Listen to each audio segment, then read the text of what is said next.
এক বিয়ের অনুষ্ঠানে এক যুবক তার প্রাথমিক বিদ্যালয়ের এক শিক্ষককে দেখতে পেলেন। বহুদিন পর ছোটবেলার শিক্ষককে দেখে যুবক তার কাছে ছুটে গেলেন এবং বললেন, স্যার, আপনি কি আমাকে চিনতে পেরেছেন?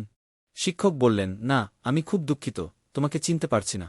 যুবক তখন বললেন, স্যার, আমি আপনার ছাত্র, আপনার মনে থাকার কথা, থ্রিতে পড়ার সময় আমাদের এক সহপাঠীর দামি একটি কলম চুরি হয়েছিল। সেই সহপাঠী কাঁদতে কাঁদতে আপনাকে নালিশ করল, আর আপনি সব ছাত্রকে চোখ বন্ধ করে দেয়ালের দিকে মুখ করে দাঁড়াতে বললেন। তারপর একজন একজন করে চেক করতে শুরু করলেন। আমি ভয়ে কাঁপতে লাগলাম, কারণ কলমটি ছিল আমার পকেটে। আমি যে কলমটি চুরি করেছি তা আবিষ্কার হওয়ার পর আমি যে লজ্জার মুখোমুখি হব, আমার শিক্ষকরা আমার সম্পর্কে যে ধারণা পাবেন, স্কুলে সবাই আমাকে চোর বলে ডাকবে এবং এটি জানার পর আমার মা বাবার কী প্রতিক্রিয়া হবে, এই সমস্ত ভাবতে ভাবতে আমার মরে যেতে ইচ্ছে হল। একসময় আমার পালা এল। আমি অনুভব করলাম আমার পকেট থেকে আপনি কলমটি বের করছেন। কিন্তু আমি অবাক হয়ে লক্ষ্য করলাম আপনি কিছু বলছেন না এবং আপনি বাকি শিক্ষার্থীদের পকেট অনুসন্ধান করে চলেছেন। তারপর যখন অনুসন্ধান শেষ হল, আপনি আমাদের চোখ খুলতে বললেন এবং আমাদের সবাইকে বসতে বললেন।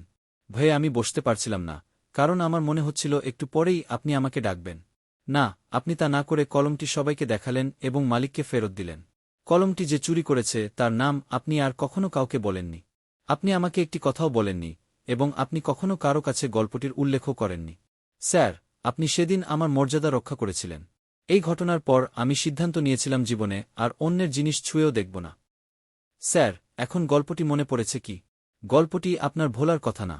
শিক্ষক জবাব দিলেন, হ্যাঁ, গল্পটি খুব ভালোভাবেই মনে আছে আমার। তবে কার পকেটে কলমটি পাওয়া গিয়েছিল তা কখনো জানতে পারিনি।